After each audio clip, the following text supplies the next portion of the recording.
everyone. Steph Lee here from Host Agency Reviews. You are listening to the Friday 15, which every Friday we go ahead and answer your industry questions. And I have to tell you, we are running short on questions. So if you have someone that has a question or you yourself have one, go to hostagencyreviews.com/Friday15, submit your question, and either myself or an industry expert will come on to answer your question. I also want to say I've missed all of you. It's been a couple weeks since I've been on. I did a lot of traveling the last couple months with ASTA and then getting COVID. And then we headed out to Puerto Vallarta for a Travel Allies Society Young Leaders in Travel Conference to speak.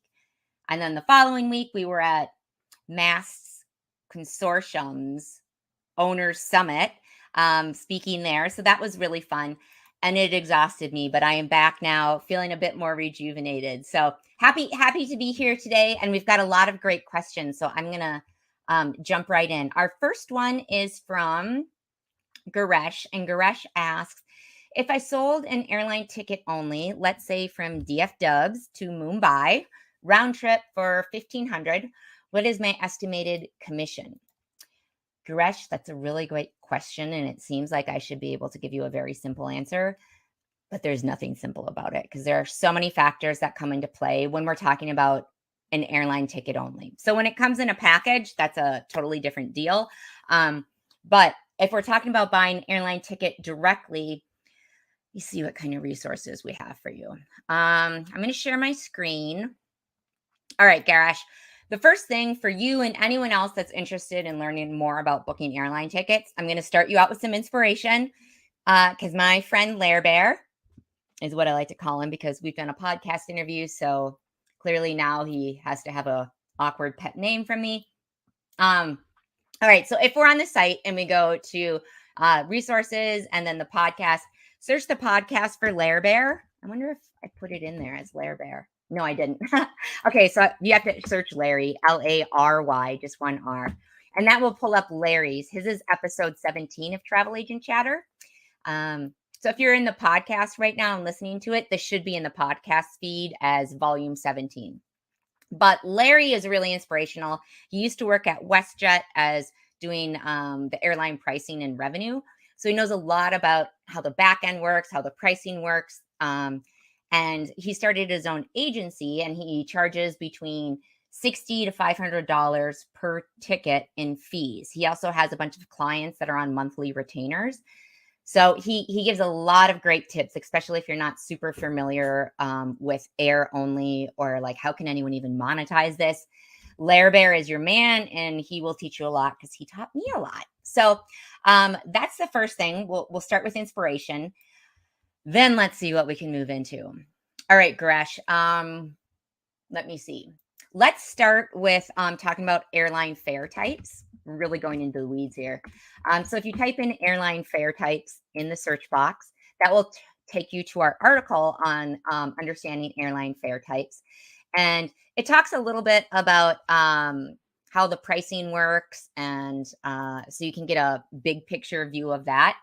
But the thing that I want to talk to you about is the airline fare type. So there's really three of them.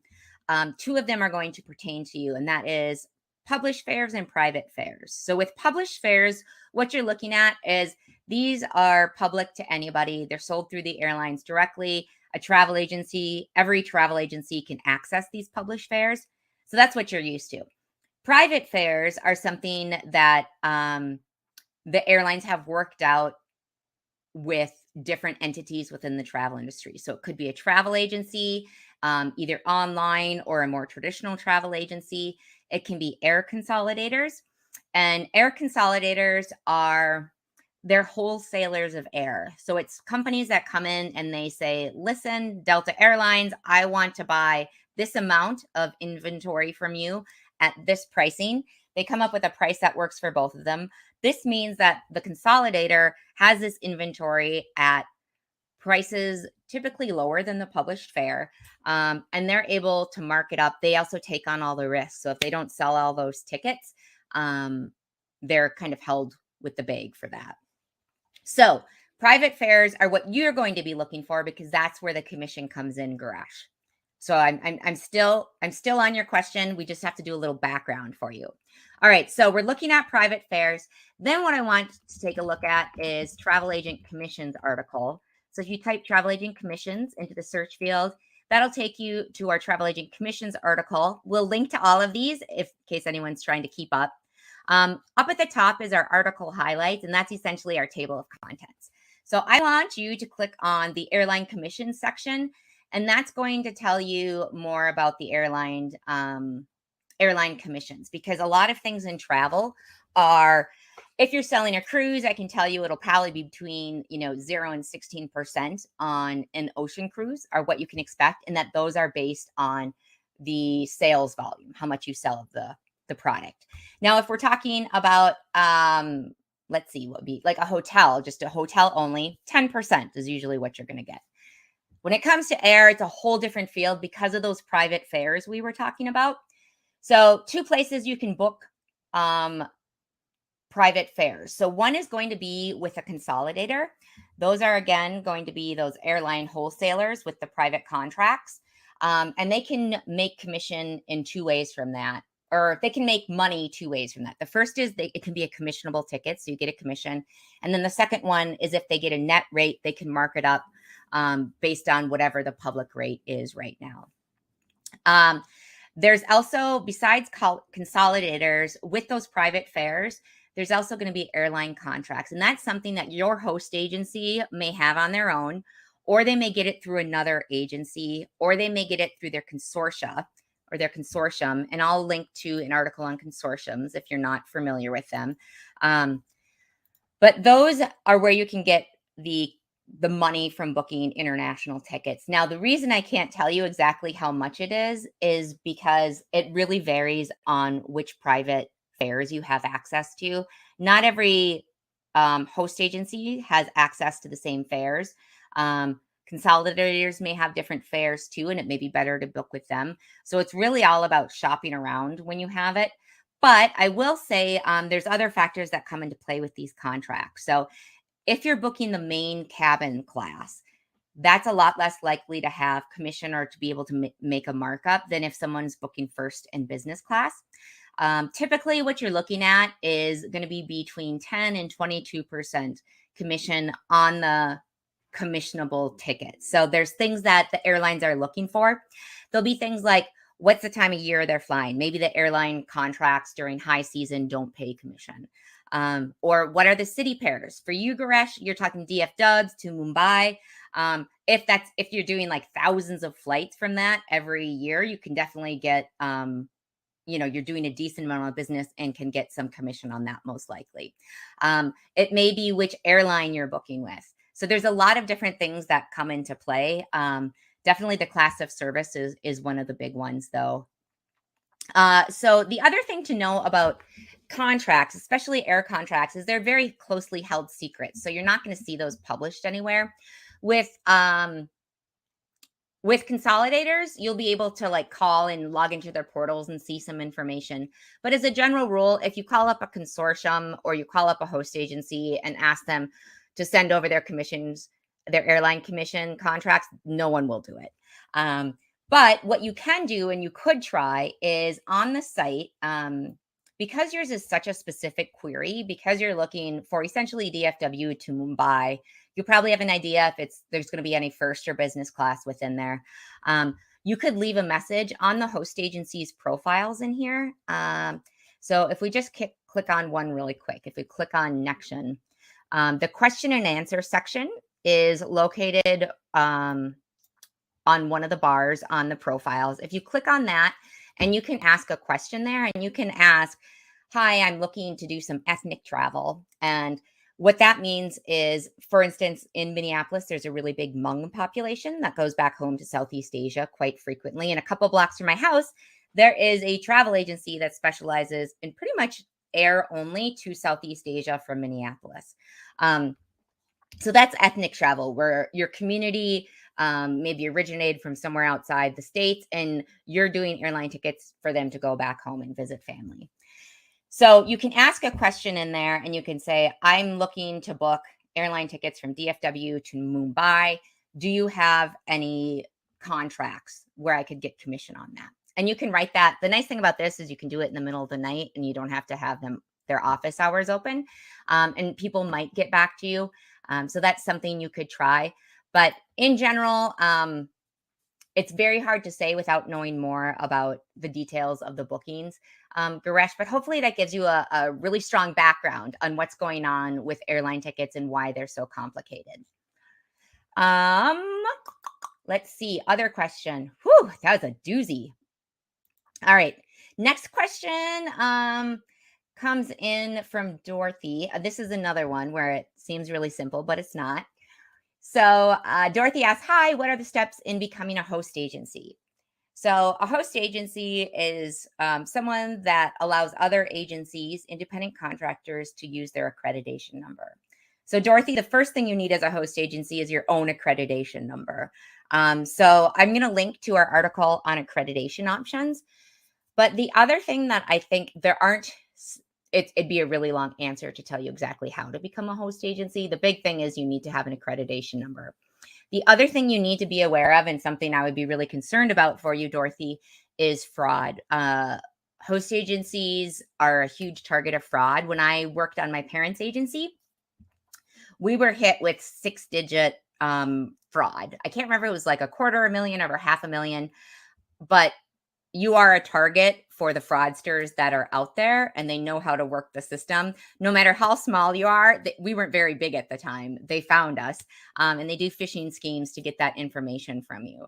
So that is something, unless you know a lot about fraud and how to protect yourself and best practices, I would be very nervous to have you set up a host agency and start advertising your services. But if you want to drop me a note with any specific questions, I'm happy to do that. But just know host agencies have a red target on their back for fraud. And a lot of, especially the larger agencies, have a lot of things in place to help with fraud. At the very, very least, when you're signing on agents, do a background check, do a credit check to make sure that these are real people. Google the social security number that you're given, the address to make sure that it's an actual house.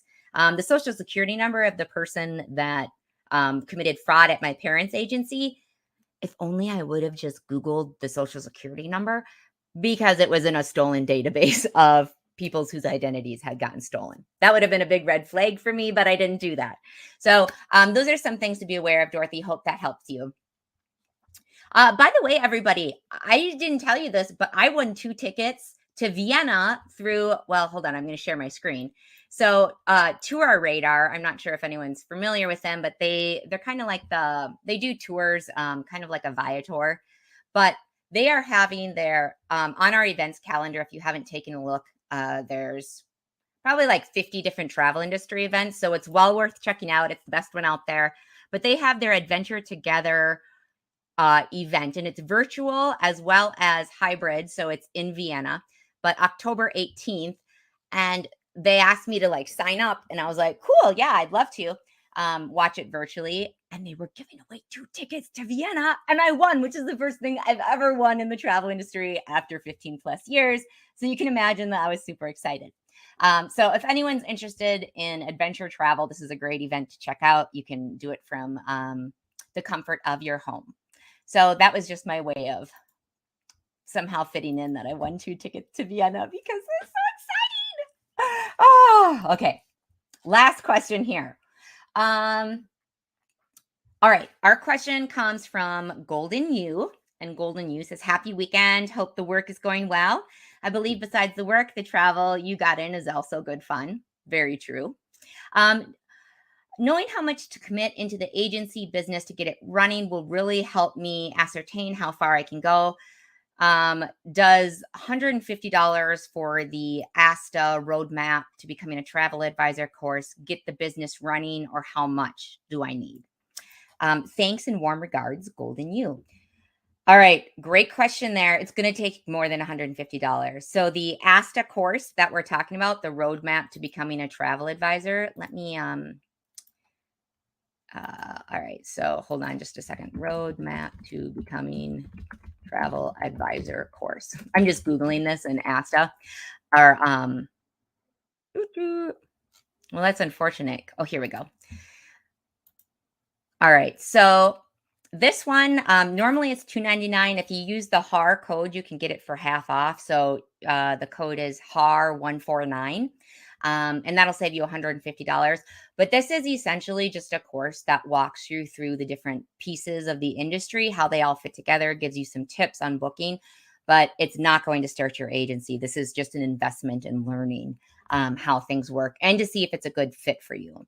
Um, so that's what we're talking about when we're talking about the $150. But I'm going to go back to our host agency review site. And up here, I'm going to type in, what am I typing in? What was our question? Oh my gosh.